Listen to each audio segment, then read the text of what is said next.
అస్సలాము అలైకుం అందరికీ నమస్కారం. Welcome to my channel. ఈరోజు మనం ఇంట్లో కూరగాయలు ఏమీ లేనప్పుడు టేస్టీగా కర్రీని ఎలా చేసుకోవాలో చూసేద్దాం.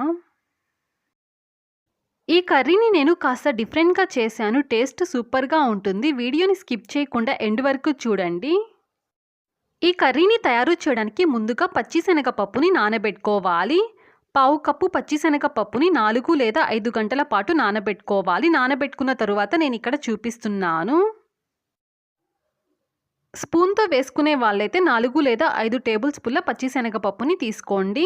ఇలా నానబెట్టుకున్న తరువాత ఈ పచ్చిశనగపప్పులో ఉండే వాటర్‌నంతా పూర్తిగా వంచేసి ఇలాగ ఒక చిన్న మిక్సీ జార్‌లోకి తీసుకోవాలి. ఇలా చిన్న సైజ్ పొటాటోని ఒకటి తీసుకోవాలి. మరీ పెద్ద సైజ్ తీసుకోకండి. ఇలాగ ఈ పొటాటోకి పైన ఉన్న పీల్‌నంతా తీసేసిన తరువాత ఇలాగ చిన్న చిన్న పీసెస్‌గా కట్ చేసుకొని మిక్సీ జార్‌లోకి వేసుకోవాలి. ఒక పచ్చిమిర్చిని ఇలాగ తుంచుకొని వేసుకోండి. కారం బాగా తినేవాళ్ళైతే ఇంకొక పచ్చిమిర్చిని కూడా వేసుకోండి. తరువాత సన్నగా తరిగి పెట్టుకున్న కొత్తిమీరని కొద్దిగా వేసుకోవాలి. ఫ్రెష్‌గా ఉండే అల్లం వెల్లుల్లి పేస్ట్‌ని 1 టీ స్పూన్ వేసుకోండి. ఈ అల్లం వెల్లుల్లి పేస్ట్‌కి బదులుగా అల్లంని వెల్లుల్లిని వేసుకోవచ్చు. ఇందులోకి కొద్దిగా వాటర్‌ని వేసుకొని మెత్తగా పేస్ట్ లాగా దీన్ని బ్లెండ్ చేసుకోవాలి. ఇదిగో చూడండి, మనకి కన్సిస్టెన్సీ ఈ విధంగా ఉండాలి. మరీ జారుగా ఉండకూడదు. ముందుగా బ్లెండ్ చేసి పెట్టుకున్న పచ్చిశనగ పప్పుని ఇలాగా మిక్సింగ్ బౌల్లోకి తీసుకొని ఇందులోకి పావు టీ స్పూన్ పసుపు పొడి, టేస్ట్‌కి సరిపడంతగా కొద్దిగా సాల్ట్‌ని వేసుకొని ఒకసారి దీన్నంతా బాగా కలుపుకోవాలి. ఇప్పుడు ఏదైనా ఒక కవర్ని తీసుకోవాలి. పాల ప్యాకెట్ కవర్ అయినా కానీ ఆయిల్ ప్యాకెట్ కవర్నైనా తీసుకోవచ్చు. ఇలా ఫుడ్ స్టోర్ చేసే కవర్ని తీసుకొని ఇందులోకి మనం ముందుగా బ్లెండ్ చేసి పెట్టుకున్న పచ్చిశనగపప్పు పేస్ట్‌ని వేసుకోవాలి. దీన్ని ఇప్పుడు కోన్ షేప్ లాగా ప్రిపేర్ చేసుకోవాలి. తరువాత దీనికి లాస్ట్లో మనం చిన్న హోల్ని వేసుకోవాలి. ఇప్పుడు స్టవ్ ఆన్ చేసి స్టవ్ మీద ఏదైనా ఒక నాన్ స్టిక్ కడాయిని పెట్టుకొని ఇందులోకి 2 టేబుల్ స్పూన్ల ఆయిల్ని వేసుకోవాలి. ఈ ఆయిల్ని అన్ని వైపులా ఈక్వల్గా స్ప్రెడ్ చేసుకోవాలి. మనం ముందుగా ప్రిపేర్ చేసి పెట్టుకున్న శనగపప్పు పేస్ట్ని ఇక్కడ చూపిస్తున్న విధంగా వేసుకోవాలి. మరీ పెద్ద సైజులో కాకుండా ఇక్కడ చూపిస్తున్న విధంగా చిన్న చిన్న సైజులో ఇక్కడ చూపిస్తున్న విధంగా రౌండ్గా వేసుకోవాలి. వీటిని వేసేటప్పుడు చేతికి వేడి తగులుతుంది అనుకున్నప్పుడు స్టవ్ని ఆఫ్ చేసేసుకొని వేసుకోండి.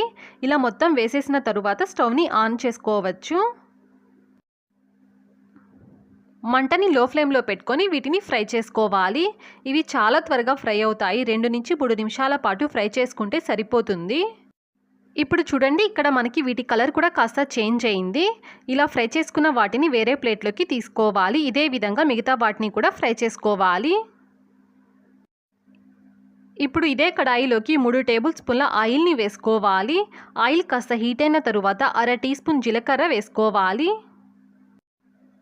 జీలకర్రని కాస్త ఫ్రై చేసుకున్న తరువాత మీడియం సైజ్ 2 ఉల్లిపాయల్ని ఇలాగా సన్న ముక్కలుగా కట్ చేసుకొని వేసుకోవాలి. ఈ ఉల్లిపాయల్లో ఉండే పచ్చి వాసన పోయి ఉల్లిపాయల కలర్ కాస్త చేంజ్ అయ్యేంత వరకు ఈ ఆయిల్లో ఉల్లిపాయల్ని ఫ్రై చేసుకోవాలి. ఈ ఉల్లిపాయలు ఈ విధంగా ఫ్రై అయిన తరువాత 1 టీ స్పూన్ అల్లం వెల్లుల్లి పేస్ట్ని వేసుకోవాలి. ఈ అల్లం వెల్లుల్లి పేస్ట్లో ఉండే పచ్చి వాసన పోవాలి. అందుకనేసి 1/2 నిమిషం పాటు ఆయిల్లో దీన్ని ఫ్రై చేసుకోవాలి. తరువాత మీడియం సైజ్ 2 టమోటాల్ని మిక్సీ జార్లోకి వేసుకొని ఇలాగా మెత్తగా పేస్ట్ లాగా బ్లెండ్ చేసుకొని వేసుకోవాలి. పావు టీ స్పూన్ పసుపు పొడిని వేసుకొని మనం తినే కారాన్ని బట్టి కారపొడిని వేసుకోవాలి. నేను ఇక్కడ 1 టేబుల్ స్పూన్ వరకు కారపొడిని వేశాను. తరువాత 1 టేబుల్ స్పూన్ ధనియాల పొడిని వేసుకొని మన టేస్ట్‌కి సరిపడంతగా కొద్దిగా సాల్ట్‌ని వేసుకోవాలి. వీటన్నిటిని 1 నిమిషం పాటు బాగా కలుపుకోవాలి. ఈ మసాలాలో ఉండే పచ్చి వాసన పోయేలాగా 2 నిమిషాల పాటు ఈ మసాలానంతా బాగా ఫ్రై చేసుకోవాలి. తరువాత ఫ్రెష్‌గా ఉండే పెరుగుని పావు కప్పు వేసుకొని ఈ పెరుగంతా బాగా కలిసేలాగా కలపాలి. అంటే ఈ పెరుగంతా మసాలాలో బాగా మిక్స్ అవ్వాలి. అందుకనేసి 1 లేదా 2 నిమిషాల పాటు దీన్ని బాగా కలుపుకోవాలి. ఇలా బాగా కలుపుకున్న తరువాత మనం ముందుగా పచ్చిశనగ పప్పుతో ఫ్రై చేసి పెట్టుకున్న వీటిని వేసుకోవాలి. వీటికి మసాలా బాగా పట్టే విధంగా గరిటెతో ఒకసారి బాగా కలుపుకోవాలి. తరువాత మనకి గ్రేవీ కన్సిస్టెన్సీ ఏ విధంగా కావాలో దాన్ని బట్టి ఇందులోకి నీళ్ళని వేసుకోవాలి. ఈ కర్రీ కాస్త థిక్‌గా ఉంటేనే బాగుంటుంది. అందుకనేసి 1 టీ గ్లాస్ వాటర్ని వేసుకోండి. ఈ కర్రీ కాస్త పులుపుగా ఉంటేనే బాగుంటుంది, అందుకనేసి ఇక్కడ మనం పెరుగుని యాడ్ చేసాము. ఈ కర్రీని 3 లేదా 4 నిమిషాల పాటు ఉడికించుకోవాలి. చూడండి, ఈ విధంగా మనకి గ్రేవీ కన్సిస్టెన్సీ థిక్‌గా అవ్వాలి. ఇలా అయిన తరువాత లాస్ట్‌లో కొద్దిగా కొత్తిమీరని చల్లుకోవాలి. కొత్తిమీర వేసేసుకున్న తరువాత స్టవ్‌ని ఆఫ్ చేసేసుకోవాలి. ఈ కర్రీ అన్నంలోకే కాకుండా చపాతీలోకి కూడా చాలా రుచిగా ఉంటుంది.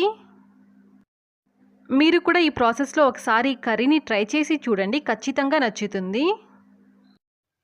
ఈ వీడియో నచ్చితే లైక్ చేయండి, షేర్ చేయండి, సబ్స్క్రైబ్ చేయండి. ఫర్దర్ వీడియోస్ కోసం పక్కనున్న బెల్ ఐకాన్ని క్లిక్ చేయండి. Thanks for watching.